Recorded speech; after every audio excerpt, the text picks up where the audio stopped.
Magandang araw, ito ang lagay ng panahon ngayong January 4, 2026. Sa umaga, asahan ng maulap hanggang bahagyang maaraw na panahon, presko ang simoy ng hangin dahil patuloy ang epekto ng amihan, kaya medyo malamig pa lalo na sa mga probinsya at kabundukan.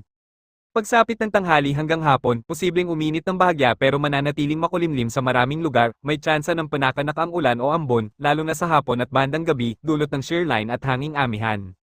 Sa gabi, maaaring makaranas ng mahina hanggang katamtamang pag-ulan sa ilang lugar, pinapayuhan ang lahat na magdala ng payong at mag-ingat sa pagbiyahe. Sa hangin at karagatan, medyo malakas ang hanging amihan, ang mga mangingisda at maliliit na sasakyang dagat ay pinapayuhang mag-ingat dahil maaaring maging katamtaman hanggang magaspang ang alon sa bukas na dagat, ang UV index ay katamtaman, kaya kung lalabas sa tanghali, huwag kalimutang magsombrero o gumamit ng panangga sa araw. Paalala, maging alerto sa biglaang pagbabago ng panahon, maghanda laban sa ulan, at unahin ang kaligtasan ng pamilya.